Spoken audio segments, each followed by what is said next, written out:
Olá, meus amores, tudo bem? Como é que vocês estão? Espero que todos estejam bem. Eu tô aqui, ó, joinha, em paz, tudo tranquilinho, preparadinha aqui, ó, para mais uma aula da nossa oficina de arte, terapia e memória. Mais uma aula que nós vamos falar da nossa brasilidade e viajar mais um pouquinho pela região norte do nosso país. Porque a gente está fazendo uma viagem, não é? A gente pegou um aviãozinho aqui, ó, e a gente está viajando pela região norte, pousando em cada estado que pertence a essa região e conhecendo um pouquinho da sua cultura, da sua tradição, do folclore, da culinária, do artesanato. Fala aí, que viagem deliciosa que nós estamos fazendo. E olha, sem sair de casa. Nesse momento que sair de casa ainda não é recomendado, que a gente tem que ficar mais tempo em casa, sair somente o necessário. Que privilégio nosso poder viajar sem sair de casa. Que bênção nós temos da tecnologia hoje nos favorecer essa possibilidade de, através do uso da internet, de um aparelho de celular, de um computador, a gente poder viajar pelo nosso país. Porque para mim está sendo uma viagem riquíssima, enriquecedora, está me trazendo tanto aprendizado. Eu confesso que eu conhecia muito pouco da nossa região norte. Como eu falei lá atrás, tinha um estado que tenho vontade de conhecer, e uma cidade específica que é Belém, Pará. Agora o restante, eu quase não conhecia nada. E estou conhecendo tudo isso junto com vocês. Nós estamos viajando juntas, conhecendo, juntas e juntos, né? Tem alguns rapazes, meninos aí no grupo. Estamos viajando juntos e conhecendo o nosso país, tendo a oportunidade de conhecer uma região tão bonita, tão rica em cultura. A região onde está ali a nossa floresta amazônica, que tem uma diversidade de fauna e flora maravilhosa. E a gente está saindo desse olhar apenas para a floresta e conhecendo o que existe em cada estado. Porque quando você fala de Amazonas, já se pensa na floresta. E a floresta ocupa boa parte dos outros estados. Pará, Acre, Rondônia. E aí a gente sai um pouquinho do olhar para a região norte como sendo apenas a região onde fica a floresta amazônica. E a gente passa a conhecer um pouquinho a peculiaridade, a diferença e o que há de rico e maravilhoso em cada estado. Como é maravilhoso poder fazer isso. E para mim, ainda mais com vocês. Depois, quero ouvir de vocês como é que está sendo essa viagem. Coloca lá no grupo, quando a gente estiver batendo papo pelo WhatsApp, como que está sendo esse processo para vocês. Essa viagem, essa oportunidade de conhecer o nosso Brasil. De viajar sem sair de casa, viajar. Eu fiz assim, parece que estou nadando, né? Viajar, nosso aviãozinho, sem sair de casa. Poder conhecer o nosso Brasil dessa maneira. Certo? Depois quero ouvi-la. E agora vamos falar de mais um estado? Só faltam 2 para a gente terminar a região norte. Olha só. E hoje a gente vai falar de um deles que é um pequenininho. Vou mostrar aqui que eu já raspei para vocês poderem ver, né? Eu mudei aqui a posição hoje para fazer o vídeo. E a gente vai falar desse estado aqui na ponta, que é o Acre. Já falamos do Amazonas, falamos do Pará, Rondônia, Roraima, Amapá. E hoje aqui, ó, o Acre, esse estadinho aqui, ó, na pontinha, mais pequenininho em território, só que rico em cultura, em tradição. A capital do Acre é Rio Branco. E o Acre, ele faz divisa com 2 estados brasileiros, o Amazonas e Rondônia, e com 2 países, a Bolívia e o Peru. Em 1877, teve início no Acre a imigração do povo brasileiro indo para o território do Acre. Imigração? Lembra que eu falei na semana passada que imigração, quando tem o i, é quando vai de um país para outro. E migração é quando a gente muda de um estado para outro dentro do próprio país. Então, por que teve imigração para o Acre? Porque o Acre, naquela época, 1877, pertencia à Bolívia. Ele não era nosso, não era do Brasil, ele não era brasileiro. Era da Bolívia. E aí, o povo brasileiro começou a viajar e ir morar no Acre. Mais precisamente da região do Nordeste e aí mais especificamente ainda do Ceará. O povo cearense passou a ir morar lá no Acre, em busca de trabalho e para trabalhar com a extração da borracha. Eu vou explicar um pouquinho mais sobre isso já já, certo? Em 1903 foi proclamada a independência do Acre e ele passou a pertencer ao Brasil, passou a ser parte do Brasil. Em 1903 foi a independência, 1904 o presidente João Goulart elevou o território federal do Acre à categoria de estado. Então ele passou a ser um estado brasileiro. E a partir daí, passou a ser nosso, já era nosso, e passou a ser um estado. O estado se desenvolveu através da produção da borracha, né, que é a extração da seringueira. E até hoje, o Acre é um dos estados brasileiros que mais produzem e exportam borracha, que é o látex. A palavra Acre é derivado, possivelmente, de uma palavra tupi, Akiru, tem um U separado, que significa Rio Verde, ou da palavra Akir, que vem do verbo quer, que significa dormir, sossegar. Possui alguns apelidos, pode ser chamado de extremo do Brasil, estado das seringueiras, por causa da árvore, né, da onde é extraída a borracha, estado do látex, que é a borracha, ou extremo oeste. Tem muitos rios no Acre, e os de maior importância são o Juruá, Purus, Tarauacá, Muru, Envira e Chapuri. A atividade econômica predominante lá é a extração da borracha, da castanha, a pecuária e a agricultura. Comida típica da região do norte, do Acre. O que vocês acham que tem de comida típica lá? Misturando tradições vindas do sul do Brasil, de São Paulo e da região Nordeste, e também dos grupos indígenas, surgiu a culinária muito diversificada da região do Acre, do estado do Acre. Eles põem junto carne de sol com pirarucu, que é um peixe. Eles usam o molho do tucupi, que é aquele molho da mandioca, que a gente já falou, acho que quase todos os estados do norte usam, fazem esse molho tucupi, que é feito com a mandioca. E o peixe é o tucunaré, pirarucu, é o que mais predomina, porque tem uma diversidade muito grande de rios, né? Então o peixe está muito presente na alimentação, na culinária. Falei do pirarucu, né? O bobó de camarão, vatapá, a carne de sol com macaxeira, que são pratos típicos nordestinos, né? Como eu falei, o povo do Nordeste foi para lá, então levou junto os seus pratos típicos, a sua culinária. A cultura. Também a cultura é muito parecida com os outros estados do norte, né? E lá existe um alto consumo da cultura nordestina. Então a gente já viu ali na alimentação, na culinária, né? Em Rio Branco encontra-se uma comunidade religiosa chamada Alto Santo, Centro de Iluminação Cristã Universal, que é onde se pratica o ritual do Santo Daime. Já ouviram falar? Há um tempo atrás, e não faz muito tempo, mostrou uma reportagem no Fantástico, inclusive, falando sobre o Santo Daime. Esse ritual é típico do Acre, tem origem indígena, e o Daime é um chá feito com folhas e cipó. Ele sempre foi usado pelos índios como uma forma de se aproximar de Deus. Todos tomam chá, todas as pessoas, inclusive crianças e idosos. E eles usam lá nesse ritual uma farda e cantam um hino. O Santo Daime hoje se espalhou pelo Brasil. Esse ritual é realizado em outros estados, até aqui em São Paulo. E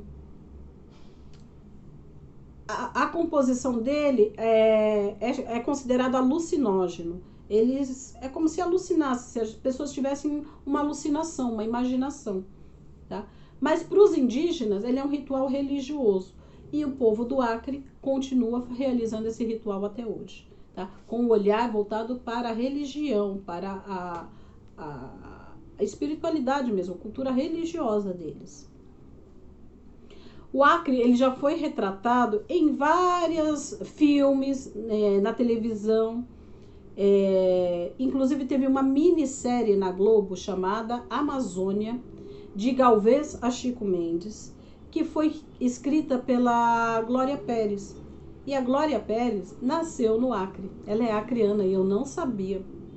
E nessa minissérie tiveram vários atores consagrados da televisão, né? Se vocês lembrarem da minissérie, comentam lá também no nosso grupo.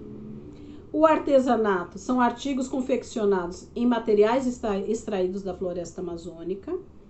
Então, do seringal surgiu a figura do seringueiro, né? Aquela pessoa que extrai a seringa, extrai ao látex, a borracha, da seringueira, é o seringueiro. E os seringueiros, eles colaboraram com a história, né, do Acre, com o desenvolvimento do país, com a extração do látex e também com a elaboração de alguns artesanatos. Tem um tipo de artesanato que é feito do látex coalhado, tingido e modelado. Existe um escultor, um seringueiro, né, e artesão, chamado Antônio José Araújo Teixeira, que reproduziu com detalhes a exuberância da mata, da floresta, dos bichos, modelando o látex, a borracha. Eu vou colocar no grupo uma foto de um trabalho feito por ele.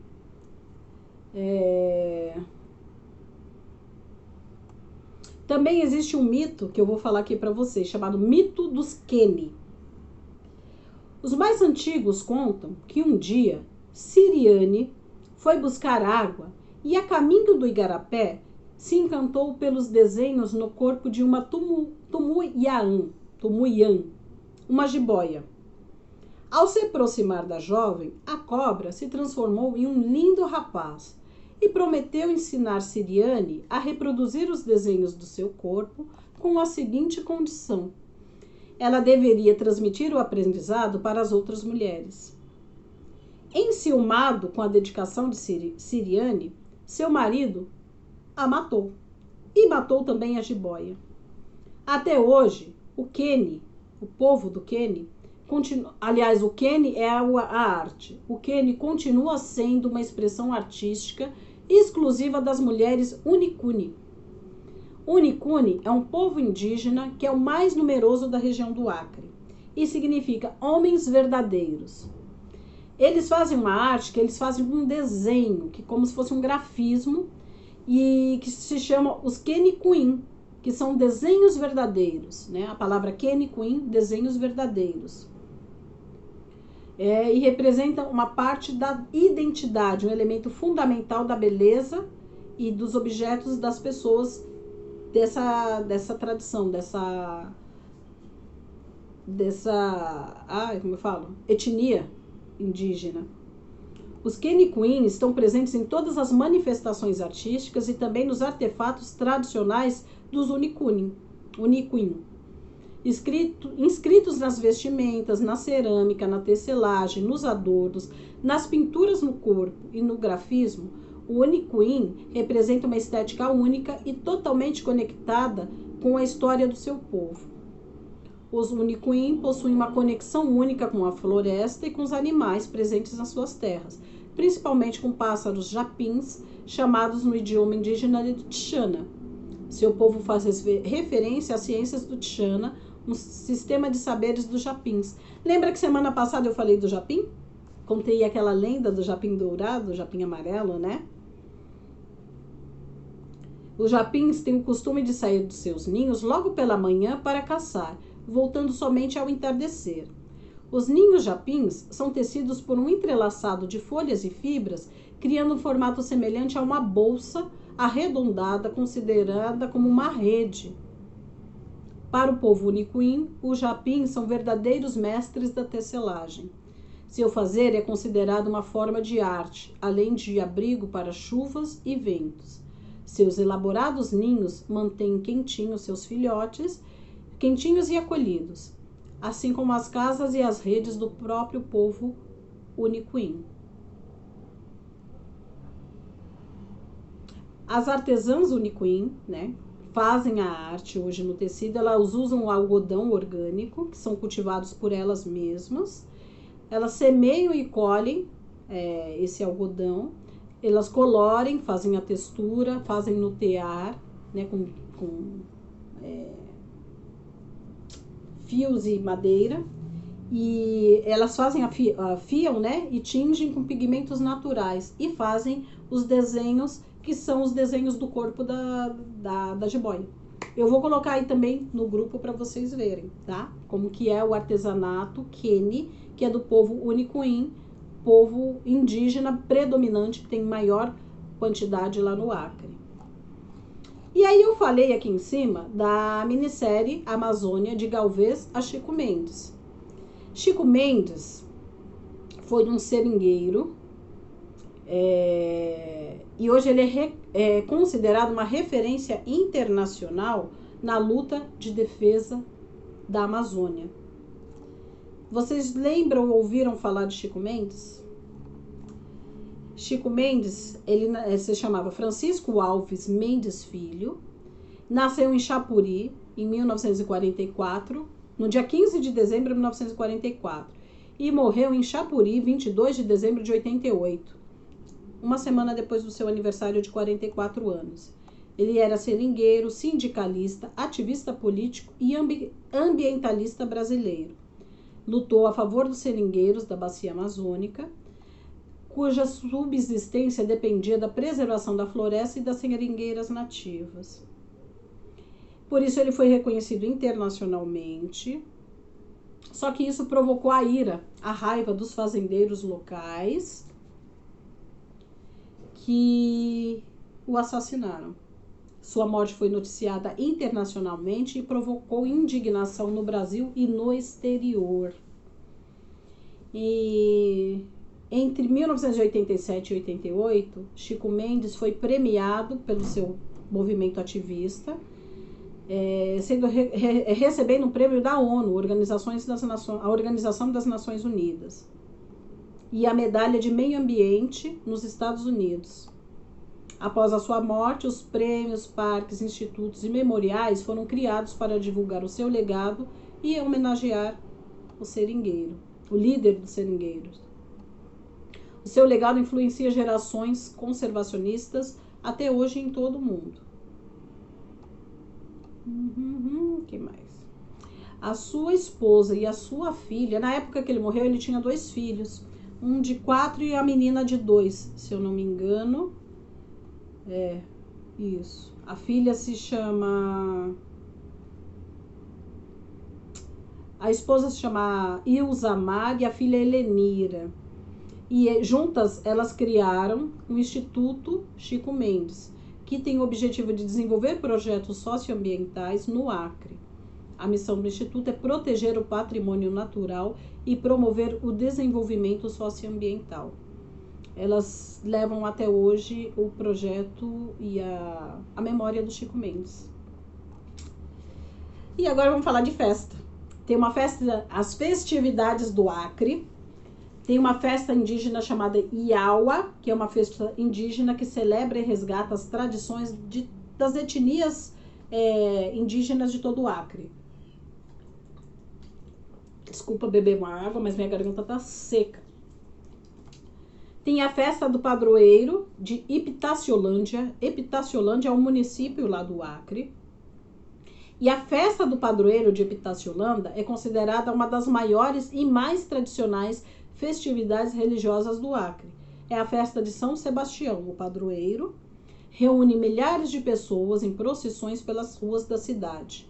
É um momento de devoção e fé em homenagem a São Sebastião, o padroeiro da cidade. É uma das mais importantes, né? Lá é como nossas festas juninas, com barracas de comidas típicas, bebidas. E é a época que movimenta o turismo lá. Então os hotéis, os restaurantes, o transporte ficam bem movimentados. Outra festa é o Novenário de Nossa Senhora da Glória, que é realizada em Cruzeiro do Sul, uma outra cidade lá do Acre, que também é uma das maiores, uma grande festa religiosa do estado do Acre. As danças típicas do Acre. No Acre existem muitas danças típicas influenciadas pelos povos indígenas. E as principais são o calypso, o carimbó, a marujada e as toadas. Algumas dessas danças fazem parte também de outras regiões, de outros estados da região norte, como é o caso do carimbó.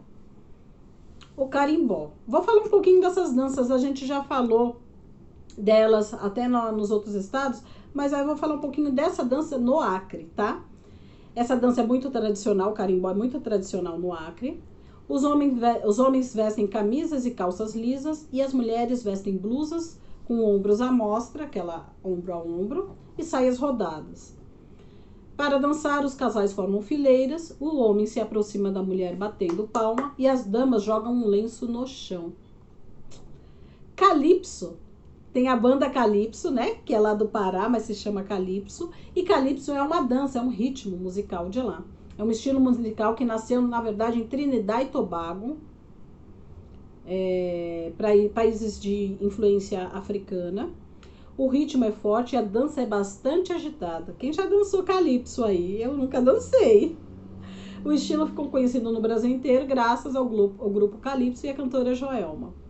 Marujada. É uma dança voltada para as mulheres. Eu pensei que marujada fosse para homens, de marujo, de pescador, mas não, é voltada para as mulheres. E ela é caracterizada pelo ritmo do retumbão. É uma dança feita com bastões. Depois eu vou pesquisar o que é retumbão, eu não pesquisei. As toadas são danças folclóricas. Um dos exemplos de toada é o que acontece lá no Boi em Parintins, né, que a gente já falou, do Amazonas. A coreografia tem movimentos de pernas sincronizados com os braços e o corpo. As toadas ficaram famosas no Brasil graças ao músico Zezinho Correia, do grupo Carrapicho. E também a Fafá de Belém, que também canta toada. Legal saber, né? Deixa eu pegar aqui, aproveitando que eu tô com o computador, o que é retumbão.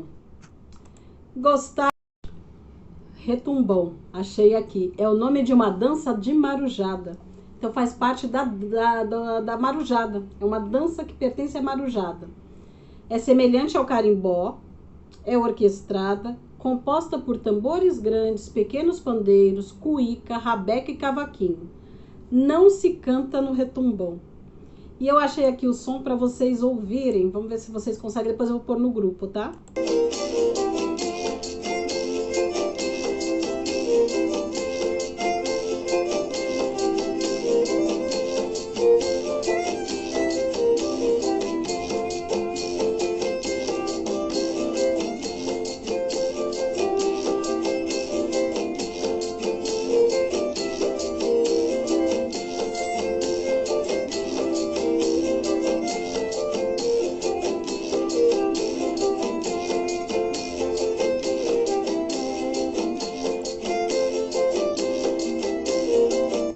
É gostosinha, né? Um ritmo gostoso. Eu vou ver se eu acho um vídeo deles dançando. Se eu encontrar, eu ponho no grupo, tá bom? E aí eu vou colocar essa música para vocês ouvirem. Vou colocar também foto do artesanato. Eles gostam, tem o hábito de fazer artesanato em madeira, umas esculturas em madeira bem bonitas. A tecelagem, que é aquela arte Kenny, que é a que a Jiboia ensinou para a Siriane. E aí vocês vão ver que eles fazem os desenhos geométricos imitando o couro da cobra, o desenho na pele da cobra. E vou colocar também uma rua, um vilarejozinho. Vou colocar o artesanato do látex também, que eu falei que o rapaz modela no látex e faz o artesanato, tá? E vou colocar, uma rua chamada, um vilarejozinho, uma rua chamada Gameleira. Tem umas casinhas muito bonitas, coloridinhas. A Gameleira é chamado Calçadão da Gameleira, que fica em Rio Branco, na capital do Acre. A história do Acre começa praticamente nessa rua, nesse calçadão, a partir de uma árvore centenária, né, uma gameleira, que fica à margem direita do rio Acre. Em 1882, Neutel Maia, ele estava subindo o rio Acre, procurando um lugar para fundar um seringal, onde extraía a borracha da seringueira. E aí ele se encantou com essa gameleira e decidiu fazer lá o seu seringal, né? Hoje ficou conhecido como Calçadão da Gameleira. Em 1981 ele foi tombado como monumento histórico. Que legal, né? E as fotos são lindas, assim, as casinhas coloridas, muito bonitinho. Vou mandar para vocês verem. E aí a gameleira se tornou o marco inicial da cidade de Rio Branco. Então faz parte também da história da fundação de Rio Branco. Vou mandar para vocês verem. As casinhas são coloridas, muito bonitinhas, fofinhas. Eu adoro casinhas históricas e coloridas. Aí eu vou mandar para vocês verem. E é isso. Falamos do Acre. Terminamos agora o estado do Acre. Coloquem lá no grupo o que vocês encontraram pesquisando sobre o Acre. Falem o que vocês acharam do Acre, o que vocês acharam mais interessante desse estado. Falem se vocês estão gostando dessa nossa viagem, né? Hoje, nosso aviãozinho aqui pousou em mais um estado para a gente conhecer. Então, comentem como está sendo essa viagem para vocês. E é isso. Vou colocar lá as fotos e vamos bater um papo agora. Bem gostoso, bem divertido, como sempre. Vou colocar a música lá também para a gente ouvir. E aí, semana que vem, a gente vai falar do nosso último estado da região norte, que é o Tocantins, tá? Então, para a semana que vem, a pesquisa vai ser sobre o estado do Tocantins. Já estou antecipando. Eu até fiquei em dúvida se o Tocantins pertencia à região norte. E ele pertence à região norte, sim. E aí a gente encerra essa região para partir para outra região. E qual será? A gente tem norte, centro-oeste, nordeste, sudeste e sul. Norte a gente está terminando. Qual será a outra região que a gente vai falar a partir de... depois que a gente falar semana que vem do Tocantins? Tá bom? Mas deixa isso para a gente pensar lá na frente. Vamos agora falar do Acre. Beijos, estou esperando vocês lá no grupo.